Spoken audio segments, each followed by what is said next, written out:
Welcome to asset B. I am Aditya Singh. इस video में हम लोग बात करने वाले हैं आपके सिविक्स सब्जेक्ट में लेसन थर्ड को, जो कि अभी आप लोग में लेसन 2 फ्लैश हो रहा होगा, जो कि है कॉन्स्टिट्यूशनल डिज़ाइन। तो देखिए इसमें क्वेश्चन नंबर 1 है, here are some false statement. कुछ गलत चीज़ें लिखी हुई हैं यहाँ पे। Identify the mistake in each case and rewrite this correctly based on what do you read in this chapter. इस चैप्टर में हम लोग जो रीड किए हैं उसके हिसाब से ये सेंटेंस जो दिए गए हैं इसमें क्या गलत है उसको हमको सुधार के लिखना है। तो चलिए देखते हैं क्या करना है। इसमें पहला वाला पढ़ते हैं हम लोग। Leaders of the freedom movement had an open mind about whether the country should be democratic और नॉट आफ्टर इंडिपेंडेंस। यानी जो लीडर्स हैं फ्रीडम के मूवमेंट के बाद, फ्रीडम मूवमेंट के बाद उनके पास ओपन माइंड होता है about whether of the country should be democratic, चाहे कंट्री डेमोक्रेटिक हो या फिर डेमोक्रेटिक ना हो स्वतंत्रता होने के बाद। यानी जो लीडर्स हैं स्वतंत्र होने के बाद किसी देश के, वो डेमोक्रेटिक कंट्री है या नहीं है उससे मतलब नहीं है। जो लीडर्स हैं फ्रीडम वाले वो ओपन माइंड रखते हैं अबाउट वेदर कंट्री, यानी पूरे कंट्री में। इससे आपको क्या लगता है? तो सही बात है, this is a true statement, ये बिल्कुल सही है, इसमें कोई गलत नहीं है। उसी तरह बी में है, members of constituent assembly of India held the same wise on views on the all provisions of the constitution. यानी जो कॉन्स्टिट्यूएंट असेंबली के जो मेंबर्स हैं हमारे भारत देश में, उनके पास सेम व्यूज होता है सभी प्रकार के प्रबंधनों के प्रावधानों के हिसाब से कॉन्स्टिट्यूशन में। तो जो इसमें क्या सही है क्या गलत, तो देखिए members of the constituent assembly of India had different opinion on various provision of the constitution. यहाँ पर लिखा है सेम व्यूज़, जबकि क्या होता है वेरियस प्रोविजंस। अलग अलग प्रकार के डिफरेंट ओपिनियंस होते हैं, सबके अलग अलग होते हैं। ये चीज़ हमें सुधार के यहाँ पे लिखनी है। सी में हम लोग रीड करेंगे, एक country that has constitution must be a democracy. यानी कोई देश जिसमें कि कॉन्स्टिट्यूशन होता है, जिसमें संविधान बनाया गया है, वो ज़रूर ही डेमोक्रेसी होगा, वो जरूर ही डेमोक्रेटिक होगा। क्या यह बात सही है गलत? तो this can not be said with certainly, यह कंफर्म तो नहीं कहा जा सकता भाई कि in the contest in informing giving in this chapter. जैसा इस चैप्टर में हम लोग पढ़े हैं उसके हिसाब से तो हम लोग को ये कंफर्म नहीं कह सकते कि अगर कहीं किसी देश में कॉन्स्टिट्यूशन है तो वहाँ पर डेमोक्रेसी भी पाई जाती हो, है ना। डी में है आपका, constitution can not be amended because it is the supreme law of the country. किसी भी देश के लिए जो कॉन्स्टिट्यूशन होता है ना, वो सुप्रीम लॉ होता है, ठीक है, इसलिए उसको अमेंडेड नहीं किया सकता है। आपको इससे क्या लगता है? तो constitution can be amended to keep up with the changes in inspiration of the society. देखिए ऐसा कुछ नहीं होता है भाई, जो कॉन्स्टिट्यूशन होता है ना भले अमेंडेड होता है, लेकिन उसकी जो चेंजेस है ना वो चेंज किए जाते रहते हैं सोसाइटी के इंस्पिरेशन में होकर। अगर सोसाइटी बदल रही है तो हमें इसके में भी कॉन्स्टिट्यूशन में भी सुधार करने पड़ते हैं, जैसे कि अभी किया गया था वुमेन राइट एक्ट को लेके। क्वेश्चन नंबर 2 है, which of these was the most silent underlying conflict in the making of a democratic constitution in south Africa. South Africa में कौन सा इनमें से वो ऑप्शन है जो कि साइलेंट अंडरलाइन कॉन्फ्लिक्ट करता है वहाँ की डेमोक्रेसी को बनाए रखने के लिए? तो पहला है between south Africa and it's neighbours, south Africa और उसके पड़ोसियों के बीच के लिए, या बिटवीन मैन एंड वुमेन, या फिर between the white majority to black majority, गोरे और काले लोगों के साथ समानता रखने से, या फिर between the coloured minority and the black minority, या फिर जो कलर्ड ब्लैक माइनॉरिटी के लोग हैं या फिर जो ब्लैक माइनॉरिटी लोग हैं। तो देखिए इसमें से डी वाला ऑप्शन सही है कि जो कलर्ड माइनॉरिटी के लोग थे और ब्लैक मेजॉरिटी के लोग थे, काले और गोरे लोग थे, इन लोगों के बीच में जो है ना कॉन्फ्लिक्ट अगर हम अंडरलाइन कर लें तो यही जो है साइलेंट हो जाएगा। साइलेंट अंडरलाइन कॉन्फ्लिक्ट के रूप में हम लोग कह सकते हैं डेमोक्रेटिक कॉन्स्टिट्यूशन के लिए। किसके लिए? साउथ अफ्रीका के लिए। नेक्स्ट क्वेश्चन थर्ड है, which of these is a provisions that the a democratic constitution does not have. मतलब आपको इसमें से कौन से वो प्रावधान है, प्रोविजन है जो कि डेमोक्रेटिक कॉन्स्टिट्यूशन में नहीं होते हैं। देखिए, powers of the head of the state, क्या स्टेट में पावर नहीं होते हैं, या फिर name the head of the state, या फिर पावर्स ऑफ द लेजिस्लेचर, या फिर नेम ऑफ द कंट्री। तो देखिए इसमें हो जाएगा आपका name of the head of the state. ये चीज़ जो है इसमें होनी चाहिए, प्रोविजन ग्रुप में होनी चाहिए। क्वेश्चन नंबर 4 है, match the following leaders with their roles in making constitution. तो इसमें से आपको इधर लीडर्स के नेम दिए हुए हैं और इधर उनके कॉन्स्टिट्यूशन में क्या रोल है उसके बारे में लिखना है। तो देखिए मोतीलाल नेहरू मैच करेंगे सभी का। पहला मोतीलाल नेहरू का मिलाएंगे आप लोग 4th में, और क्वेश्चन बी का मिलाएंगे आप लोग 3 में, और सी का मिलाएंगे 1 में, और डी का मिलाएंगे 2 में, ठीक है। इसको आप लोग मैच कर लीजिएगा, ये कॉमन दिया हुआ है। और 5th नंबर क्वेश्चन में है, read again the extract from Nehru's speech tryst and dynasty and under answer the following. आपको जो स्ट्रक्टा था उसमें बुक में भी हम लोग पढ़े हैं, उसमें उसकी स्पीच को नेहरू जी के ट्रिस्ट और डेंसिटी को पढ़ें फिर से और उसके आंसर दें। तो पहला क्वेश्चन बन जाता है उसमें से, why did Nehru use expression not wholly और in full measures in the first sentence. तो इसमें हम लोग लिख सकते हैं भाई कि the task of building a nation is a government task which can not be fulfilled in one's life time. किसी एक के द्वारा यह बनाया नहीं जा सकता किसी भी राष्ट्र का जो निर्माण होता है, इसलिए hence Nehru had use the expression not wholly in full measure but substantially, यानी जो नेहरू ने सब्सटेंशली रूप से किसी भी नेशन की बिल्डिंग की बात कही है। नेक्स्ट क्वेश्चन की तरफ चलते हैं हम लोग, 5th का B, what pledge did he want the makers of the Indian constitution to take. क्या मतलब प्लेज जो इंडियन कॉन्स्टिट्यूशन बनाने वाले के पास होनी चाहिए, क्या प्लेज होनी चाहिए। तो देखिए इसमें क्या कर सकते हैं, he wanted them to take pledge of building nation in which where there would be no a single person with tears in his eyes. देखिए उनका ये मानना था भाई कि जो कॉन्स्टिट्यूशन बिल्ड हो रहा है वो कुछ ऐसा होना चाहिए कि कोई भी सिंगल पर्सन, कोई भी एक व्यक्ति ऐसा नहीं होना चाहिए जिसकी आंखों में क्या हो, आंसू हो। He wanted them to understand the huge responsibility which destiny and trust upon them.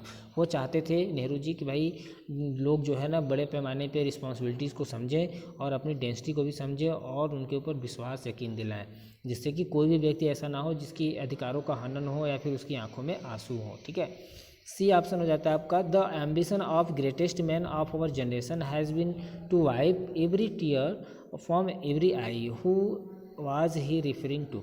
देखिए जो भी एम्बिशन है, जो लक्ष्य है एक महान आदमी का, ग्रेटेस्ट मैन का जनरेशन में, वो ये होता है कि भाई वो आंसू पोछे। वाइप मिस होता है पोछना, स्वाइप मिस पोछना, वाइप मिस पोछना, साफ करना, आंसू को पोछे प्रत्येक की आंखों से, यानी प्रत्येक सिटीजन्स की आंखों से आंसू पोछे। तो ये इस तरह से सभी ऐसे कौन से व्यक्ति लीडर्स थे भाई, ग्रेटेस्ट नेशन थे, मेसन थे, एम्बिशन थे हमारे कंट्री में, जिन्होंने सभी के आंसुओं को पोछने का काम किया, तो उनका नाम हो जाता है जीवन of the Mahatma Gandhi, greatest leader. Question number 6 हो जाता है आपका, here is some guideline values of constitution and their meaning, rewrite them by matching them correctly. इनको फिर से आपको लिखना है। ठीक है, इधर आपको दिया हुआ है ये कुछ डी ऑप्शन करके, और इसमें से डिफिनेशन टाइप में इधर कॉलम बी में मैच करना है। तो सोवरेन जो देखिए होता है वो ये होता है, people have the supreme right to make decision, इसे क्या कहते हैं, सोवरेन कहते हैं।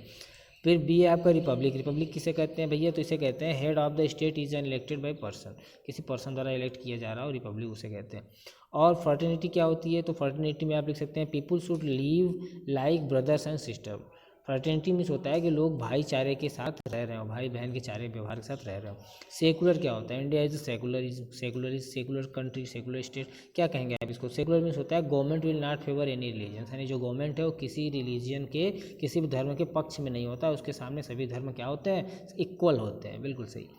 क्वेश्चन नंबर 7 है, केस दिया हुआ, इसको ध्यान से पढ़ेंगे हम लोग। A friend from Nepal has written you a letter describing the political exercise situation there. वहाँ की नेपाल से कोई आपका फ्रेंड है, आपको एक लेटर लिख रहा है और उसमें वो डिस्क्राइब कर रहा है वहाँ के पॉलिटिकल एक्सरसाइजेस को और वहाँ पे जो सिचुएशन है।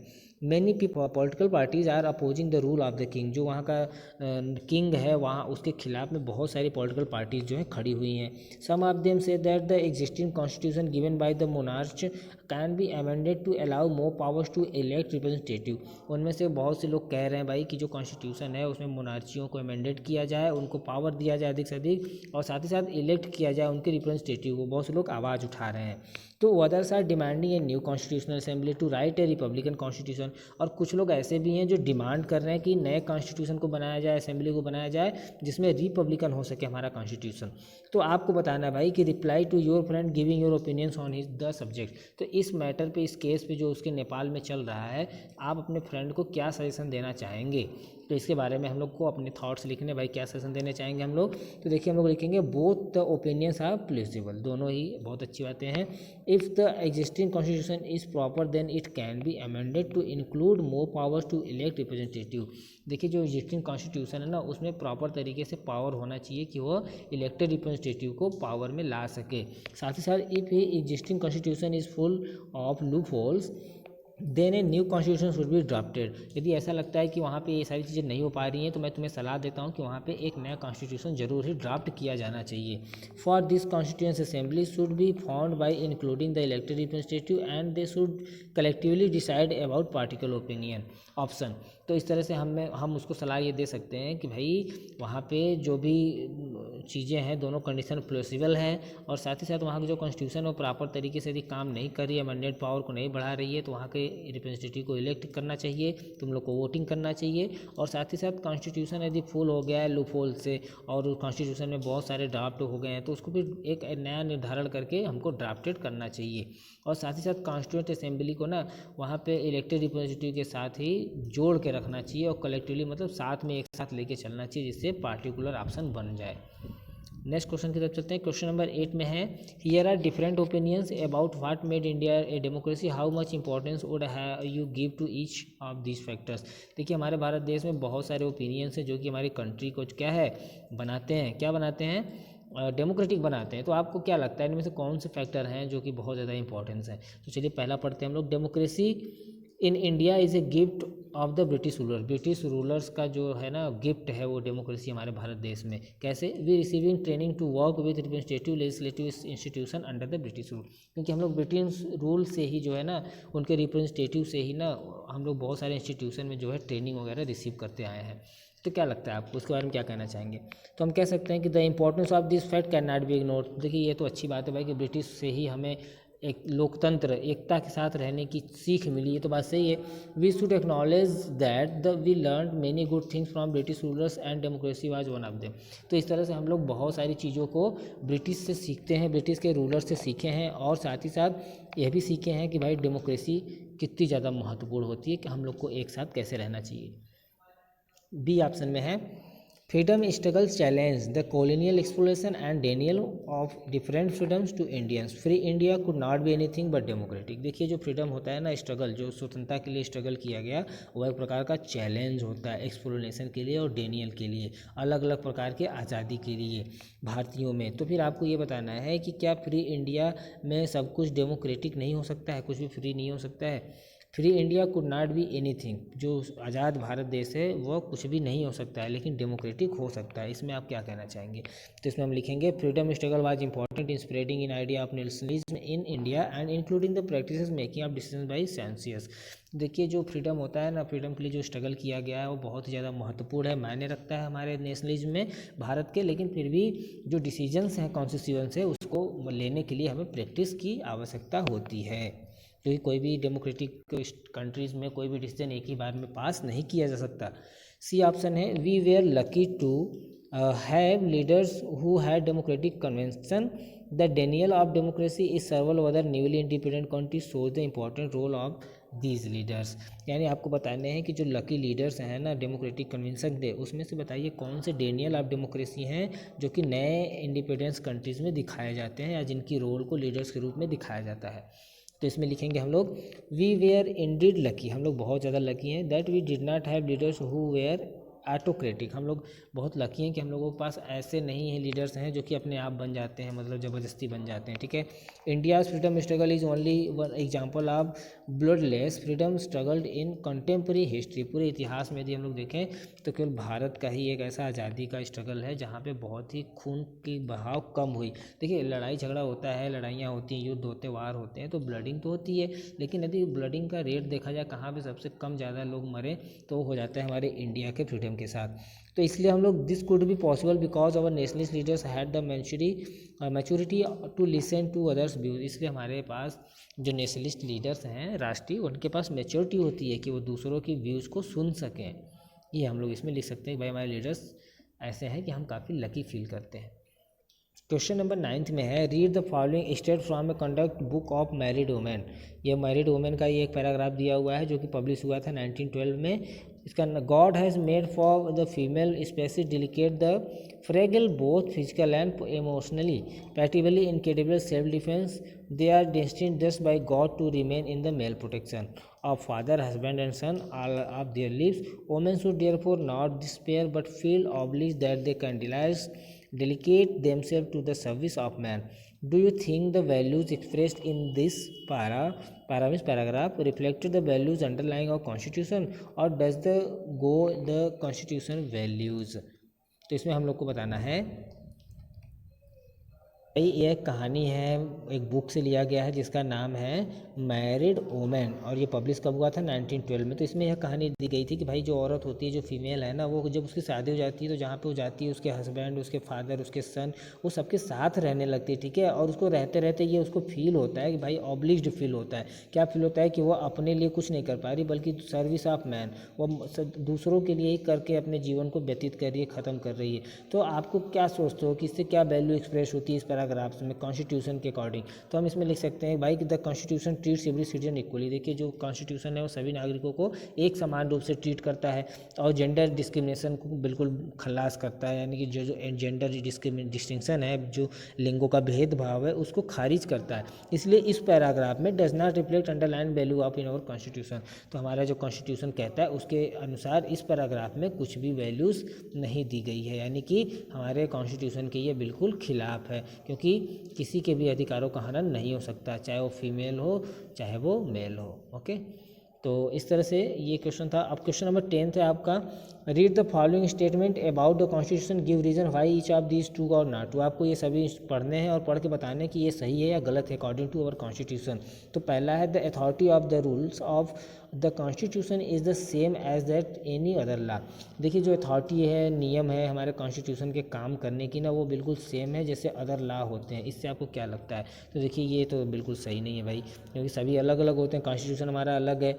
इसमें लिखेंगे हम लोग this is not true statement since the authority of the rules of constitution is much more than that one of any other law. किसी अन्य कानून के नियमों से अपेक्षा जो कॉन्स्टिट्यूशन का लॉ है वो बहुत ज़्यादा डिफरेंशिएट है अगर कंपेयर करें, तो इसलिए ट्रू स्टेटमेंट नहीं है। बी पढ़ेंगे हम लोग, the constitution lays down how different organs of the government will be form. देखिए कॉन्स्टिट्यूशन जो है ना वो बताता है कि गवर्नमेंट किस तरह से बनी है। इसके बारे में आप क्या कहना चाहेंगे? तो हम कहेंगे भाई नो, नहीं, इट इज़ नॉट करेक्ट, यह सही नहीं है। Because our constitution lays down how different organs of the government will be form. क्योंकि हमारा जो कॉन्स्टिट्यूशन है ना वो डिफाइन नहीं करता है, वो डिफरेंट ऑर्गन्स में नहीं लाता है कि गवर्नमेंट किस तरह बनी है, उससे मतलब नहीं है। गवर्नमेंट चाहे जिसकी बने, कॉन्स्टिट्यूशन वही रहता है, ठीक है। सी में है rights of the citizens and limits on the power of the government are laid down in the constitution. जो सिटीजन्स के राइट्स हैं ना और जो लिमिट्स हैं उनके पावर की, वो जो है गवर्नमेंट के नीचे आते हैं, कॉन्स्टिट्यूशन में नीचे आते हैं। आप इससे क्या लगता है? इसमें हम लोग लिखेंगे दिस इज़ करेक्ट स्टेटमेंट। ये बिल्कुल सही बात है कि हमारे कॉन्स्टिट्यूशन में जो अधिकार हैं सिटीजन्स के, उसके लिमिट भी हैं और पावर के भी लिमिट है गवर्नमेंट की भी, जिसके कारण से वो क्लियरली साफ रूप से लेट डाउन होते हैं।